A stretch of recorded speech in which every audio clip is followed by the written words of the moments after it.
আল্লাহ তাআলা এবার তাকে বলে দিলেন ওয়াসনাইল ফুলকা বিআয়ুনিনা, আপনি একটি নৌকা তৈরি করবেন, জাহাজ তৈরি করবেন বিশাল করে, 3 তলা বিশিষ্ট একটি জাহাজ নির্মাণ করবেন।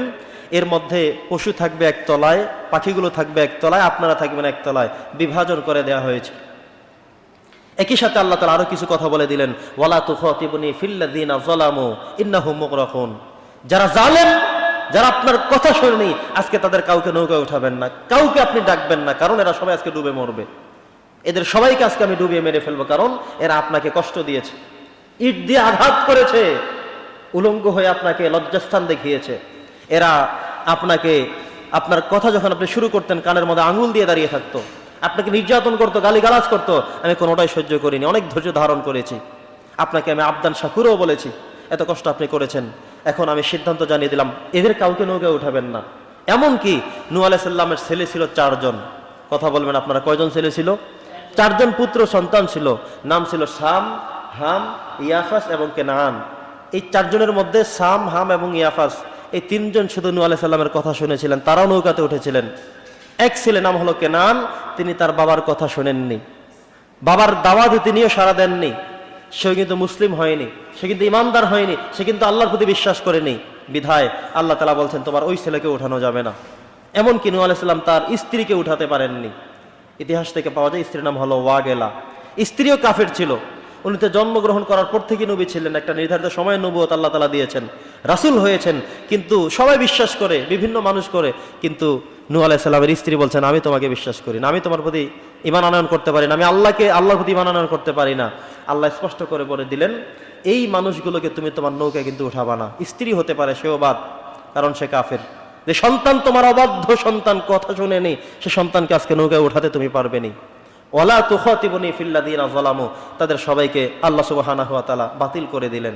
প্রিয় উপস্থিতি, এবার নূহ আলাইহিস সালামের এই নৌকা তৈরি করা শুরু করে দেখে, এই অবস্থানটি দেখে ওই কাফেররা হাসি ঠাট্টা আরো বাড়িয়ে দিল, আরো বেশি বেশি হাসতে লাগলো। নূহ, এতদিন তো যা কিছু বললেই, এখন আবার বলতেছে পানি উঠে আমরা সব ধ্বংস হয়ে যাব, তাহলে সে পানি উঠবে কবে? প্রত্যেক দিন সকালবেলা আসে, হাসি ঠাট্টা করে আর বলে কই নূহ, পানি উঠবে কবে, পানি উঠবে কবে, এই কথা বলে সবাই ঠাট্টা করে। দিন দিন তাদের সংখ্যা বেড়ে যাচ্ছে। নূহ আলাইহিস সালাম আল্লাহর কাছে সাহায্য যাচ্ছেন, আল্লাহ মানুষগুলো আমাকে নিয়ে হাসে, তুমি একটু আমাকে জানিয়ে দাও না পানি উঠবে কবে।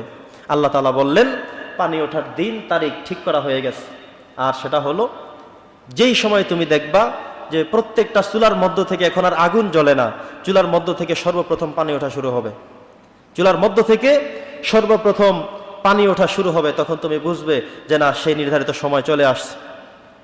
আল্লাহ তাআলা কোরআনে বলছেন হাত্তা ইযা জাআ আমরুনা ওয়া ফারাত তান্নুর, আল্লাহ তাআলা বলছেন যখন চুলার মধ্যে, আগুনের চুলার মধ্য থেকে যখন পানি ওঠা শুরু করবে, সেই সময় তুমি বুঝবে যে কাজ হয়ে গেছে, পানি ওঠা শুরু হয়ে গেছে। তুমি দ্রুত তোমার অনুসারীদেরকে নিয়ে, তোমার ফলোয়ারদেরকে নিয়ে তুমি নৌকায় উঠে যাবে এবং প্রত্যেকটি প্রাণী থেকে, পক্ষীকুল থেকে এক জোড়া করে তুমি তোমার সেই নৌকার মধ্যে উঠিয়ে ফেলবে, কারণ এই পৃথিবী আমি সবকিছু ধ্বংস করে দেব।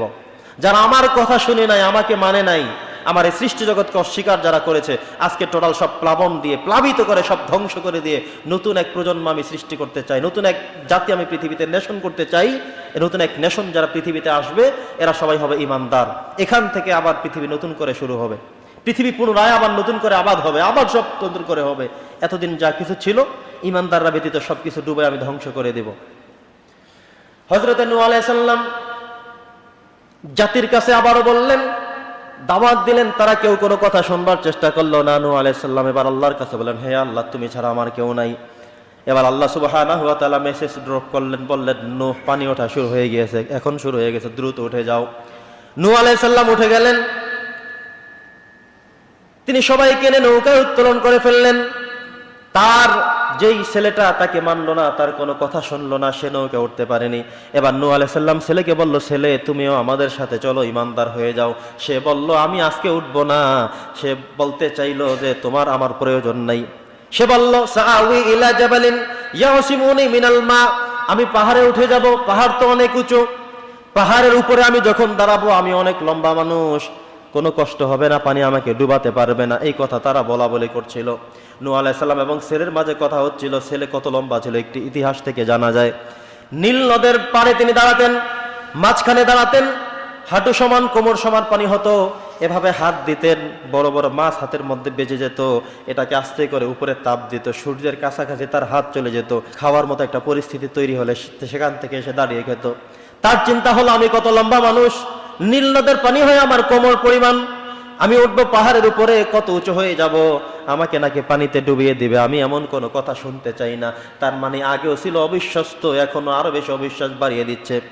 এভাবে যখন চলছিল, আল্লাহ সুবহানাহু ওয়া তাআলা বলছেন ওয়াহালা বাইনাহুমাল মাউজু ফাকানা মিনাল মুগরামিন। নূহ আলাইহিস সালাম তাকে বলছে তুমি আসো আমার কাছে, এসে বলল আমি আসবো না। এই কথা মাত্র চলছে, কথা চলা মাত্র এমন একটা মৌজ চলে আসলো, এক ধাক্কায় তাকে পানির মধ্যে নিশ্চিহ্ন করে ফেললো। কথা কি বুঝতেছেন? এক মৌজে সে হারিয়ে গেছে। নূহ আলাইহিস সালাম দেখেন আর ছেলেকে দেখা যায় না, আল্লাহর কাছে দোয়া করছেন, আল্লাহ ইন্না মিন আহলি, সে আমার তো ফ্যামিলির, আমার তো ছেলে।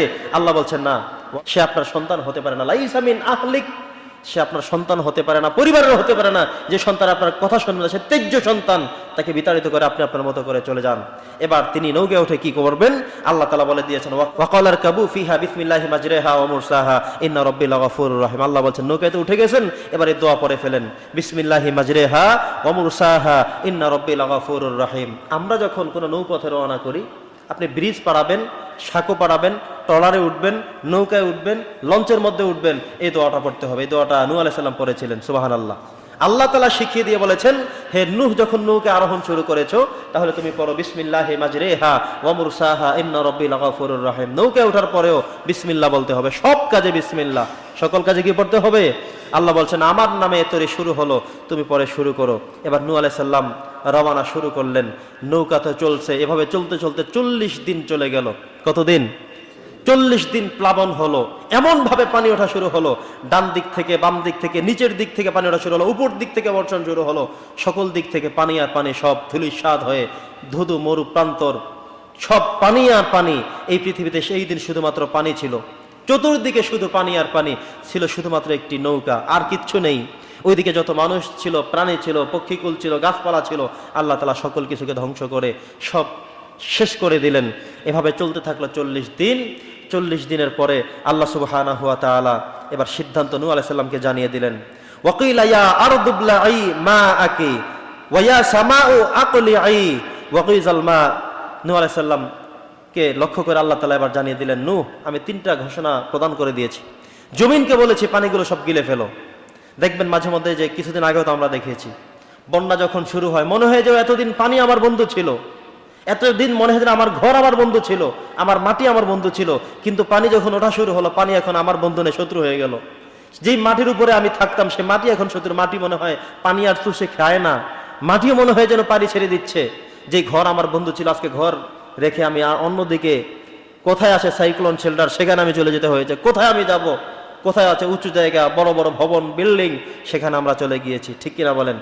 তো নূহ আলাইহিস সালামকে আল্লাহ তাআলা বললেন, নূহ, আমি 3টা ঘোষণা দিয়েছি। আসমানকে বলে দিয়েছি বৃষ্টি বন্ধ করে দাও, আসমান বৃষ্টি বন্ধ করে দিয়েছে। জমিনকে বলা হয়েছে জমিন সমস্ত পানিগুলো চুষে খেয়ে ফেলো, জমিন সব পানি চুষে খেয়ে ফেললেন। এবার আল্লাহ সুবহানাহু ওয়া তাআলা বললেন ওয়াকুদিয়াল আমরু ওয়াস্তাওয়াত আলাল জুদি। এবার এই নৌকাটা জুদি নামক একটি পাহাড় ছিল, উঁচু পাহাড়, সেখানে গিয়ে ভিড়ল। আল্লাহ তাআলা এবার বললেন, এবার আপনারা সবাই নেমে যান, সবাই মিলে এখান থেকে নেমে যান। কিভাবে নামবেন? স্বাভাবিক কোনো নামা না। আল্লাহ তাআলা এবার বললেন আপনি এখান থেকে নামেন আর বলেন যে আলহামদুলিল্লাহ। কি বলতে হবে? আলহামদুলিল্লাহ। আল্লাহ বলছেন ফাকুল আলহামদুলিল্লাহ আল্লাযী নাজ্জানা মিনাল কওমিজ জালিমিন। আল্লাহ বলছেন আপনি এই কথা বলেন যে আলহামদুলিল্লাহ, সমস্ত প্রশংসা শুকরগুজার ওই আল্লাহর জন্য যিনি আমাদেরকে এমন একটি জালেম সম্প্রদায়, এমন একটি কঠিন সম্প্রদায়, কাফের সম্প্রদায়, অবিশ্বাসী সম্প্রদায় থেকে আমাদেরকে হেফাজত করেছেন। আপনারা দোয়া করেন। তারা সবাই নেমেই সেখানে সাথে সাথে পড়ল আলহামদুলিল্লাহ। এবার নূহ আলাইহিস সালাম আল্লাহর কাছে দোয়া করলেন, ওয়াকালা রব্বি আনজিলনি মুনজালাম মুবারাকান ওয়া আনতা খায়রুল মুনজিলিন। আপনি আমাদেরকে এবার বরকত দিয়ে ভরপুর করে দেন। আমরা তো নতুন এক পৃথিবীতে এসে নেমেছি, কোথায় পাবো পানি, কোন পানি আমরা খাবো, কোন খাবার আমরা গ্রহণ করব, কিভাবে আমরা চলবো, সেখানে নতুন করে আবার নামিয়ে দিয়ে আল্লাহ তাআলা তাদেরকে লালন পালন শুরু করলেন। তার মানে হলো এই পর্যন্ত কোরআনুল কারীম থেকে আমরা যতটুকু বুঝলাম, নূহ আলাইহিস সালামের সম্প্রদায়ের মধ্যে যারা তাকে বিশ্বাস স্থাপন করেছিল আল্লাহ তাআলা তাদের সবাইকে বাঁচিয়ে দিয়েছেন। আর যারা তাদের সম্প্রদায়ের মধ্যে যারা তাকে বিশ্বাস করেনি, ফলোয়ার যারা হয়নি, তাদের সবাইকে আল্লাহ তাআলা মুগরামুন করে দিলেন। ধ্বংস করে দিলেন, সলিল সমাধি করে দিলেন, নতুন আরেক পৃথিবী আবির্ভূত হলো। এবার নূহ আলাইহিস সালামের যে 4 পুত্র আমরা বলেছিলাম, সামকে আল্লাহ সুবহানাহু ওয়া তাআলা মধ্যপ্রাচ্যের একটা জায়গায় সেখানে তাকে থাকার জন্য সিদ্ধান্ত ঘোষণা করলেন। হাম যিনি, তিনি আফ্রিকার একটা জায়গায় থাকা শুরু করলেন। ইয়াফাস, তিনি চীন শহরে থাকা শুরু করলেন। এই তিনজন তিনটা দেশের থেকে, সেখান থেকে তাদের জীবন পুনরায় আবার শুরু হলো। তাদের থেকে আগত সন্তান পৃথিবীতে আস্তে আস্তে আস্তে আস্তে করে ভরপুর হতে লাগলো। সুবহানাল্লাহ।